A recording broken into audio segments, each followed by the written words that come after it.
In this video, I want to show you the Akari Generator or light up puzzle generator and how you can use it to create your own puzzles. So once the program loads, it looks a little bit like this here. And on our first main screen, we have our basic options. So we have how many puzzles to generate. This can be whatever number you want, 1, 10, 100, 1,000, completely up to you. Our next option is our grid segments. So that's the size of our grid. And that can be anywhere from 7 all the way up to 30. And what that would do, so 7 is a 7 by 7 square grid. And 30 is obviously a 30 by 30 square grid.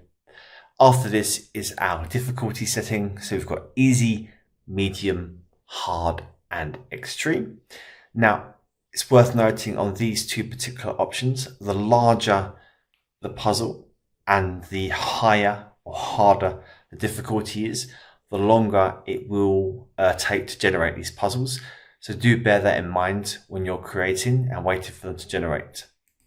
Now, once we've set our basic settings, so I'm going to go for 5 puzzles, 10 by 10, and let's do easy. We now have some additional settings we can set. And first up is our graphic options. So here we have a variety of different options to customize our puzzles and solutions.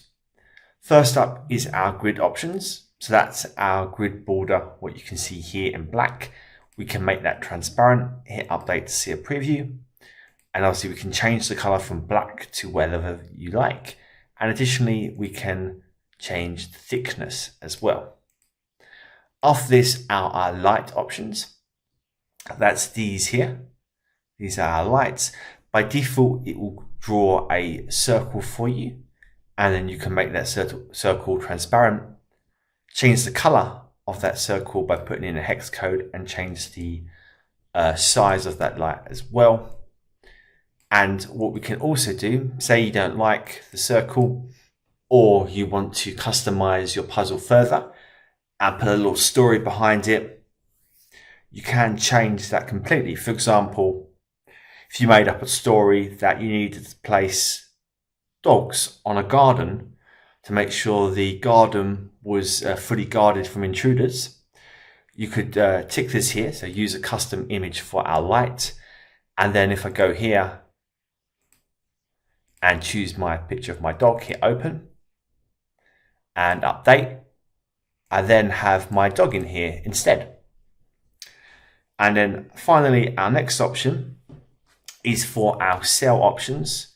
So that is obviously this inside our cell here.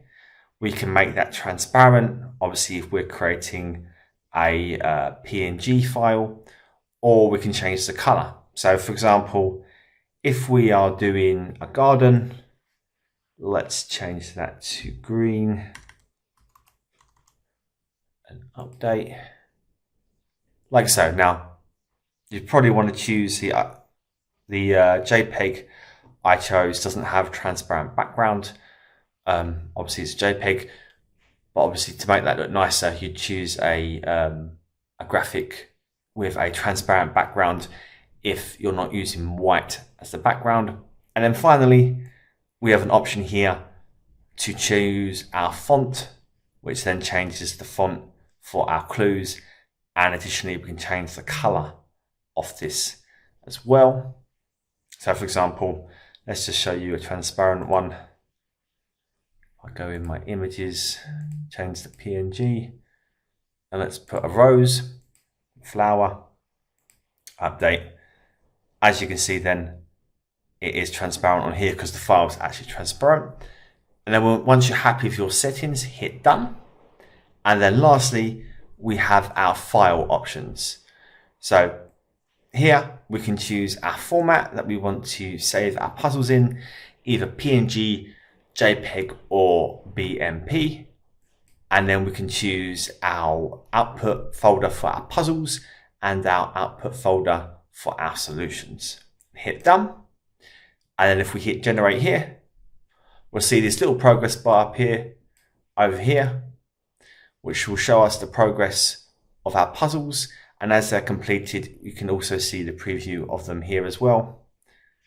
And it also estimates the amount of time remaining as well. Now, if it's taking too long for you, or you decide you want to cancel, you can just hit the cancel button and you can modify your settings and go again. It's easy as that. So we're almost done now. Just wait for that to complete.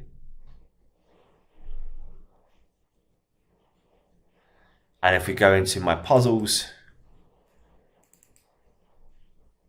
you can see here my puzzles here are generated to my specifications and also my solutions as well. Now if we quickly go back into it and then we change our graphics just back to default so you can see what a traditional Akari puzzle looks like. So back to the normal light and then back to white for the background like so. Hit done, and let's just create 5 very easy ones. And as you can see here, processes, they're creating them here and you can see them here again like so. So this is obviously a traditional Akari puzzle with the light bulb in, but like I say, when you're creating these puzzles, you have so many options to further customize them and put a story behind them. For example, a basic one what I mentioned earlier about the dog, or you could make a story about an enchanted forest with fairies. There's so many different unique twists you can put on this puzzle. So I hope this quick introduction video to the Akari Generator helps you start creating. And if you're wondering how you can put these puzzles together into a book, for example, if you want to put 6 puzzles per page, for example, like a traditional Sudoku book or something similar, you also get free access to the bulk image importer, which then will allow you to quickly import your puzzles and solutions into a grid format with different amounts to easily compile these as a book. But if you want more details on that, then do check out the video for that on my YouTube channel. Hope this video has helped you. Thank you for watching.